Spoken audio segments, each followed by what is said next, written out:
Vu au mois de septembre par la résolution des problèmes liés justement à leurs primes et salaires. Antena, le journal, présentation de John Ngomboa.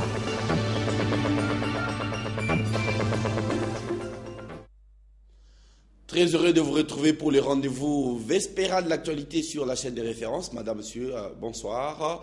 Nous vous l'annoncions hier, le président de la Commission électorale nationale indépendante séjourne à Matadi, au Bas-Congo. L'abbé Malou Malou a rejoint ses collègues au chef-lieu de cette province où des décisions importantes vont être prises sur le processus électoral. Eric Izami pour les commentaires.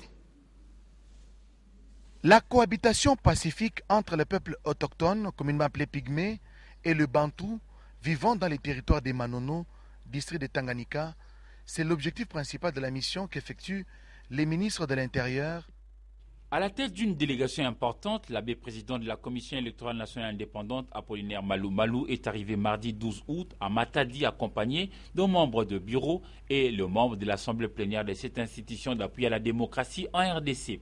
Leur séjour ira jusqu'au samedi et le président Malou Malou a déclaré qu'ils auront à Matadi une réunion à partir de laquelle des décisions importantes concernant le processus électoral seront prises. Donc nous avons beaucoup d'activités à faire.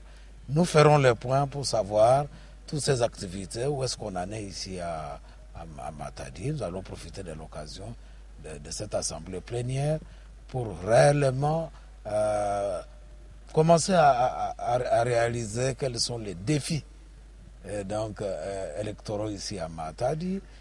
Nous nous préparons en conséquence et nous aurons l'occasion aussi de vous annoncer un certain nombre de décisions de la CENI, mais aussi de vous écouter sur d'autres questions qui sont en consultation. La CENI poursuit son programme d'instauration des cadres de concertation avec les différentes parties prenantes au processus électoral 2013-2016 à travers la RDC et envisage entamer bientôt une sensibilisation intense de la population.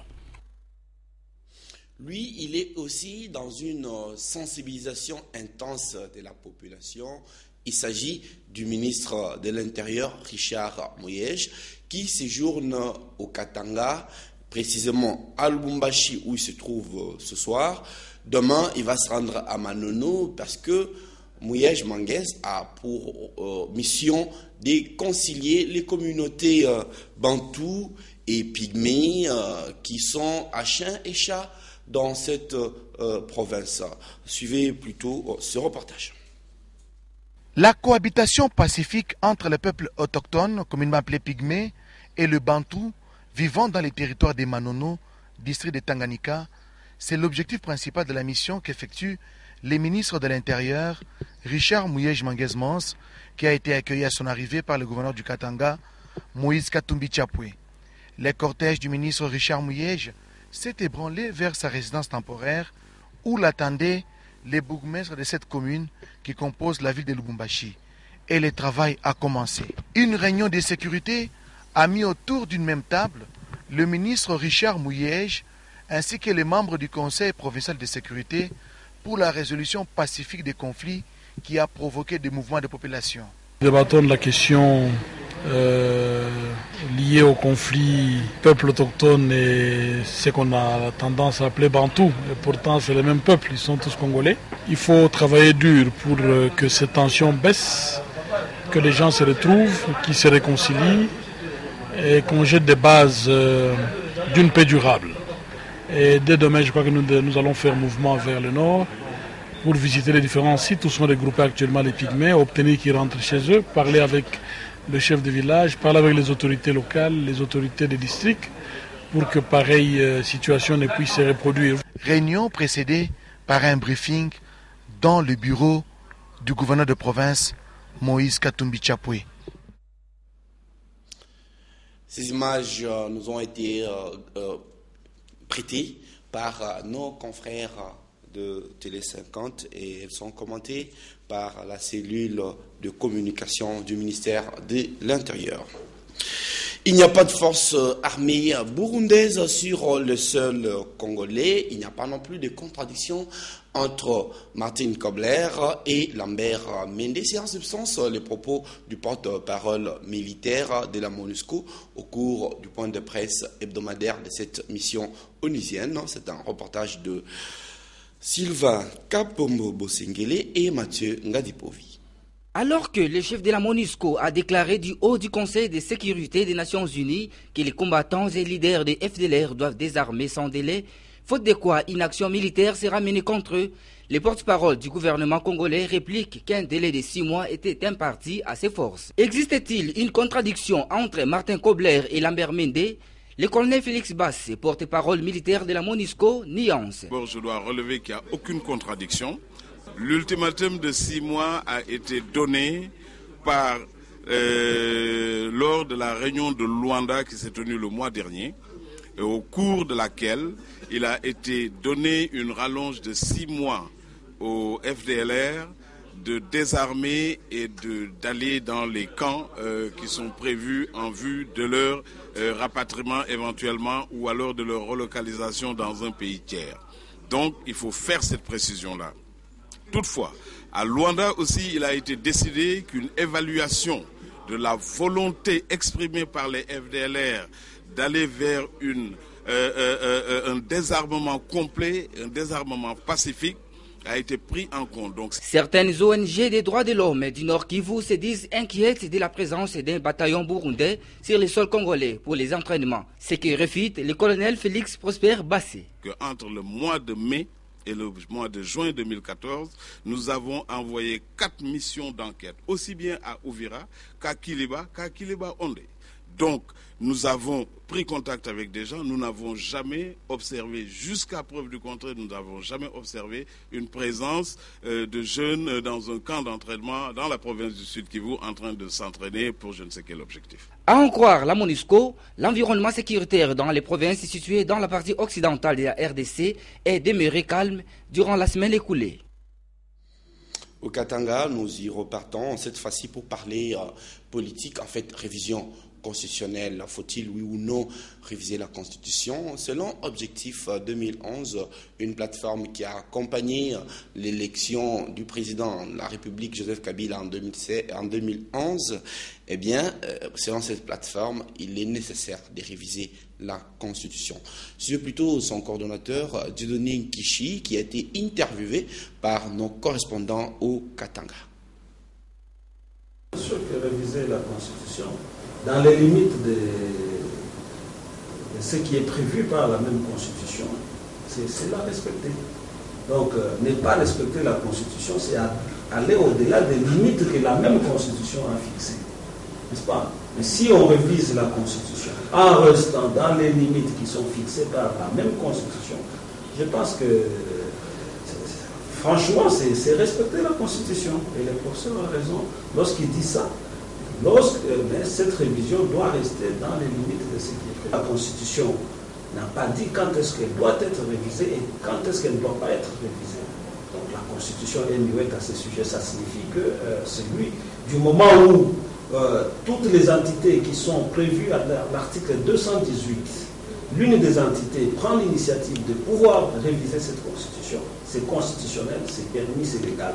C'est une nécessité aujourd'hui. C'est pourquoi nous invitons, les uns et les autres, nous invitons toutes les forces de ces pays à mettre en place ce que nous appelons la conférence constitutionnelle souveraine pour essayer d'analyser tous les problèmes qu'il y a dans notre constitution et doter le Congo d'une constitution univoque, une constitution saine, une constitution qui ne crée pas la polémique. Il est possible qu'un parti puisse avoir des moyens plus qu'un État. C'est possible, non? Oui. Donc, c'est possible. La CENI appartient au gouvernement de la République qui a son budget. Là, je sais que le budget pour 2014, c'est à peu près 7 milliards. Oui. Voilà. Et il est possible qu'un parti, surtout un grand parti comme les PPRD, c'est vraiment possible qu'il puisse avoir les moyens dans cette matière précise pour organiser un référendum. Le parti peut avoir ces moyens qu'il met à la disposition de son combat politique. N'est-ce pas? Et ces moyens peuvent même être supérieurs aux moyens d'une organisation gouvernementale. Et donc, c'est vraiment possible. C'est vraiment possible que ça existe comme ça. Parce que, vous savez, il y a des milliers et des milliers de membres au PPRD. S'ils financent, s'ils cotisent, n'est-ce pas? Ils auront les moyens, ou ils ont les moyens pour le faire. Voilà. On va parler finance et économie, finance précisément. Les bilans de recettes du mois de juillet en cours ont fait l'objet de la réunion hebdomadaire des régies financières présidée par le vice-ministre aux Finances Roger Chulungu, reportage de Anne-Marie Ossite. Au cours de cette réunion de la Troïka, les experts de régie financière ont fait les bilans du mois de juillet et les perspectives du mois d'août. En ce qui concerne les mois en cours, nous avons tablé sur les attentes de 155 milliards pour la DGDA, 149 milliards pour la DGI et un peu plus de 38 milliards pour la DGRAD. Et les sociétés les pétroliers producteurs vont contribuer à la concurrence de 25 milliards de francs congolais. Contrairement à la DGDA et à la DGRAD, la DGI ne pourra pas atteindre ses objectifs du mois de juillet. Les ministres en donnent les raisons. Pour le mois de juillet, il y a la Direction générale des impôts et les sociétés pétrolières de production qui n'ont pas atteint les assignations du mois. Et nous avons donné des instructions précises en ce qui concerne la DGI pour les contribuables qui ne se sont pas acquittés de leur paiement à l'occasion du premier compte provisionnel au 31 juillet passé. Et n'eût été ce comportement incivique de ces contribuables, la DGI devrait atteindre les prévisions retenues. Globalement, a souligné le vice-ministre des Finances Roger Chulungu, les recettes du mois devraient atteindre un montant global de 350 milliards. Voilà, nous allons parler aussi argent, mais argent attendu par les enseignants, au moins ceux qui sont syndiqués dans les cadres des syndicats nationaux des enseignants catholiques qui revendiquent leur salaire et primes d'encouragement. Le secrétaire général du syndicat estime que l'augmentation de 5 milliards de fonds congolais par le gouvernement sur les salaires des enseignants est une ruse et une façon de le distraire. Jean Bosco Puna est au micro de Paulin Kalamba et Pepito Matondo. Il faut dire que la rentrée a été fixée par les pouvoirs organisateurs et la rentrée scolaire c'est pour le 8 septembre, comme nous tous nous le savons. Mais la question relative à la rentrée scolaire est subordonnée à la volonté de tous les partenaires, notamment les enseignants qui doivent aller ouvrir les classes et enseigner aux enfants. Malheureusement, jusqu'à ce jour, au niveau du ministère des tutelles, il n'y a pas encore le pourparler, il n'y a pas encore de négociations qui puissent permettre que nous puissions envisager une rentrée tout à fait apaisée. Les enseignants ont posé des préalables. Parmi les préalables, il y a par exemple la suspension de la note du 11 juin 2014. Les enseignants exigent que le vice-premier ministre et le ministre du budget puissent suspendre sa note du 11 juin 2014 portant prise en charge des frais bancaires par les enseignants rémunérés par le Trésor public. Vous savez qu'au mois de juillet, chaque enseignant a vu son salaire rabattu à 4 000 francs. On a défalqué 4 000 francs congolais à l'enveloppe salariale de chaque enseignant, au moment où on n'avait pas consulté les enseignants et même les banques syndicales. Ça, c'est vraiment dommage. Mais l'autre préalable pour les enseignants, c'est les camarades NP. Vous savez que dans le secteur de l'EPSP, il y a plus de 200 000 enseignants qui travaillent sans être payés. Au niveau du budget 2014, le gouvernement n'a pas été capable d'absorber les 200 000 enseignants. Bon, nous avons suivi, le gouvernement, il parle de 5 milliards. Vous voyez, avec tout ce que nous faisons comme pression, le gouvernement parle de 5 milliards de francs congolais. On a fait des petits calculs. Nous nous rendons compte, effectivement, que c'est un artifice de calcul. C'est-à-dire, on retranche les 4 000 auprès des enseignants, on leur ajoute. Donc ça, c'est véritablement de la ruse. Il y a des camarades qui ont fait 4 ans, 5 ans ils travaillent bénévolement. Nous pensons que c'est vraiment irresponsable de la part du gouvernement. Il faut absolument que le ministère des tutelles ouvre les négociations. L'ambassade de l'Afrique du Sud à Kinshasa a ouvert hier mardi l'exposition du tourisme sud-africain. Cette exposition est organisée au siège de la TMB, l'une des banques de la place Alain Kuka, Gédéon Lukumena, Blaise Lunda pour le reportage. Devant un panel d'invités nationaux et internationaux, l'ambassade de l'Afrique du Sud à Kinshasa, par le canal de sa porte d'entrée au Congo, à savoir la société aérienne South African Airways, a ouvert l'exposition de produits qui font de ces pays un des lieux les plus prisés au monde. Regard médusé, attention soutenue, les convives ont vu à Kinshasa les merveilles qui sont à l'extrême sud du continent noir. Présent à la manifestation, l'ambassadeur sud-africain a circonscrit l'événement. It augurs well that c'est une bien belle coïncidence de voir que nous sommes en train de célébrer le 80e anniversaire de SAA en la même année pendant laquelle nous célébrons le 20e anniversaire de notre libération, ce qui fait qu'il y a beaucoup à célébrer. So we have a lot to celebrate. Au sujet de la problématique de l'obtention des visas, l'orateur éclaircit. I'm satisfied that with the passage of time. Le souci, ce n'est pas de pouvoir faire de la loi sud-africaine un obstacle pour le tourisme congolais vers l'Afrique du Sud. Et l'ambassadeur s'est réjoui de voir qu'il y a un fort mouvement migratoire, un fort mouvement de tourisme congolais vers l'Afrique du Sud. Mais cependant, par la même occasion, il faut que ça se fasse dans le respect de la loi. You can't just simply let movement not be... L'exposition durera 2 jours, soit du 13 au 14 août. Un cocktail était au rendez-vous pour associer l'utile à l'agréable. Après le Nord Kivu, les Sud Kivu étalent son dispositif anti-Ebola à sa frontière avec le Rwanda, un pays où un cas de cette fièvre hémorragique a été signalé.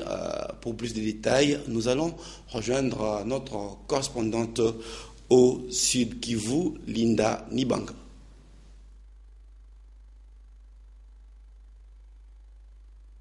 Le docteur Mwanzana Ngounianash, ministre provincial de la Santé du Sud Kivu, vient de fixer l'opinion publique sur le mécanisme pour lutter contre la propagation du virus d'Ebola en République démocratique du Congo en général et au Sud Kivu en particulier. Dans une conférence de presse qu'il a animée ce mardi 12 août à l'inspection provinciale de la Santé, le ministre a déclaré qu'un cas suspect d'Ebola était identifié au Rwanda voisin. Des mesures préventives s'imposent, surtout dans des frontières. Toute la population du Sud Kivu est invitée à ne pas toucher de corps de quelqu'un qui est mort d'Ebola, d'éviter tout contact avec le patient. Soulignons également qu'au Nord Kivu, aux grandes et petites barrières, les agents de douane à la frontière avec le Rwanda sont vêtus des gants dans le cadre des mesures préventives. La fièvre hémorragique d'Ebola est une maladie grave, contagieuse et fatale. 90% des personnes contaminées meurent de cette maladie non curative. De Bukavu, Linda Nibango Vision à la télévision pour Antenne A. Vous avez raison de nous suivre en direct et en clair à Bukavu par Vision Chala TV. À propos de Ebola et des fermetures des frontières, sachez que ces fermetures s'enchaînent pour faire face à la propagation du virus d'Ebola. C'est le cas de la Guinée-Bissau. Plus de 1000 personnes sont déjà mortes de cette fièvre hémorragique en Afrique de l'Ouest. Plus de détails avec nos confrères de TV5 Monde. Milliers de morts recensés en Afrique de l'Ouest, l'Organisation mondiale de la santé vient de rendre une décision exceptionnelle. Elle approuve l'emploi du Zimap, un médicament expérimental pour traiter les patients infectés par l'Ebola. There was unanimous agreement among the experts that in the special circumstances of this Ebola outbreak, it is ethical to offer unregistered interventions as potential treatments or prevention. Il est très rare dans l'histoire médicale qu'on ait ainsi encouragé l'utilisation d'un médicament testé uniquement sur l'animal. entre autres parce qu'on ignore toujours si le produit est efficace chez l'humain, et même s'il a des effets secondaires dangereux. Mais selon le Dr Michael Liebman, l'OMS a fait le bon choix. C'est exceptionnel, mais c'est une réponse au problème qu'on a. On a une maladie très sévère avec un taux de mortalité très élevé, presque sans traitement. L'OMS estime avoir pris en compte tous les aspects éthiques de cet enjeu qui aura certainement des impacts à long terme sur le débat entourant les médicaments expérimentaux. These include transparency about all aspects of care, informed consent, freedom of choice, confidentiality, respect for person and preservation of dignity. Cela dit, on est loin d'avoir en main une solution miracle. Le missionnaire espagnol qu'on a traité aux IMAP depuis 3 jours est mort dans un hôpital de Madrid. Quant au médicament lui-même, il est produit en quantité extrêmement limitée. Ce n'est pas une solution pour l'avenir proche. C'est un médicament qui n'est pas disponible. Il y a quelques doses de disponibles. Il y en a des milliers qui sont malades. La plupart des spécialistes sont d'accord avec la décision de l'OMS, mais pour eux, la solution à la crise de l'Ebola est beaucoup plus simple que le recours à un médicament expérimental. Elle tient en 3 mots, prévention, isolement, éducation. Nous allons parler sport, précisément des droits des médias qui sont inconnus par les publics, surtout chez les professionnels de médias. Pourtant, les droits médias de la CAF présentent plusieurs facettes. François Kaboulou, journaliste spécialisé dans le sport, donne des explications à ce sujet. Il a été interrogé par Papi Katassi et qui vous propose ce reportage. Un concept flou et mal compris par un certain nombre de professionnels des médias. François Kaboulou Monakaboulou évoque les droits médias de la Confédération africaine de football. Pour avoir droit au match de la CAF, il faut acquérir les droits. C'est ce qu'on appelle les droits médias, qui vous permettent d'avoir les images autour du match et de réaliser toutes les opérations autour de ces matchs. Qu'en est-il de la responsabilité de l'État dans ces dossiers? Madame le DG Nicole Dibambo écrit au ministre Mende. Monsieur le ministre, dans le cadre du sport, voici, il y a ça, ça coûte autant. Le ministre, à son tour, il va avec les dossiers au Conseil des ministres. Il explique au Premier ministre que dans le sport, il y a ça. Les conseils des ministres se prononcent. La RD Congo a-t-elle des arriérés vis-à-vis d'Aflex? La République a déjà payé la moitié. 600 000 €, c'est payé.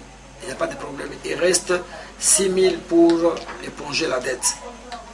Bon, à cause des formalités administratives qui sont lentes, nous n'avons pas encore liquidé la dette. À quelle hauteur la CAF met en vente les packages des éliminatoires Maroc 2015? Ces packages-là des matchs d'éliminatoires coûtent 200 000. Bon entendeur, salut. Nous vous proposerons demain un avis contrasté sur la même question. Avis de Frédéric Kitenge Kinkumba, professionnel du sport reconnu en République démocratique du Congo. Les Daring Club Motema Pembe, dans la section football, s'y prépare avec ardeur et détermination au stade Cardinal Malula de Kinshasa. L'entrée en matière des anciens joueurs et nouveaux a eu lieu lundi.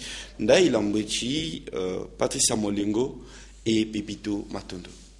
En prélude de la saison sportive 2014-2015, la formation du DSMP Kinshasa Football est en chantier. Les différentes séances d'entraînement se déroulent en présence de milliers d'Imaniens et c'est là sous la houlette du coach José Mundele, supervisé par un comité d'anciens dirigeants. Témoin de la constitution de Faucon, un supporter de Vita Club livre ses impressions. Nos voisins, ça va. Ils ont fait un bon recrutement. L'espoir y est pour cette saison. J'appelle tous les supporters de venir nous soutenir. Nous avons besoin d'eux. Les entraînements se déroulent bien et la bonne ambiance y est.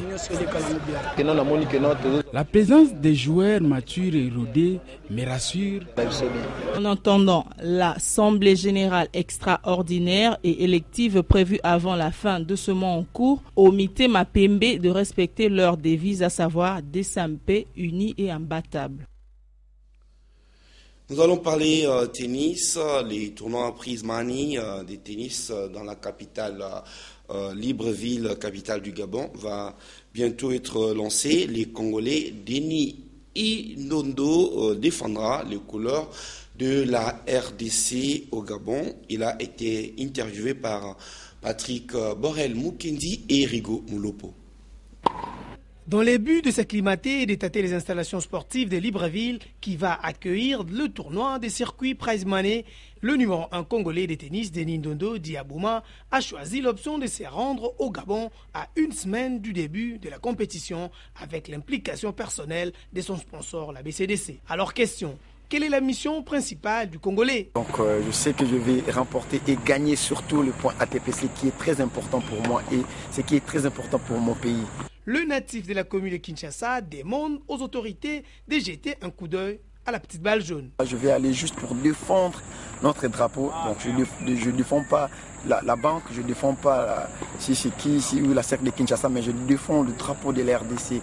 Il faut que notre gouvernement pense aussi à nous, Denis Ndondo et pourquoi pas des autres. Espérons que les terres de Ali Ben Bongo sourira aux Congolais.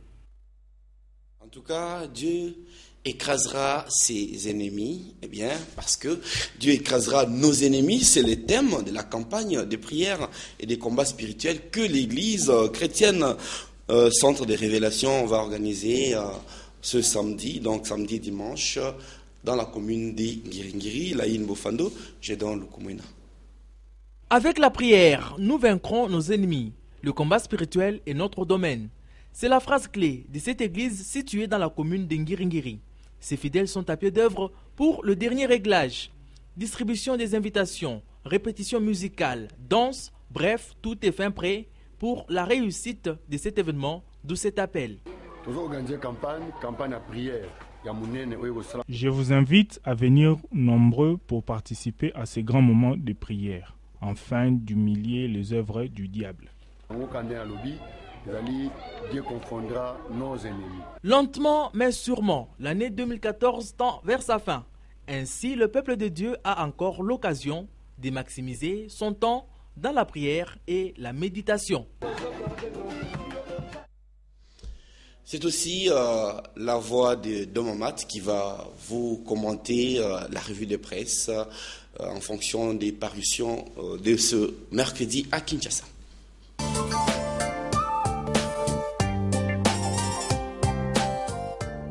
Très heureux de vous retrouver ce soir pour la lecture des quotidiens quinois.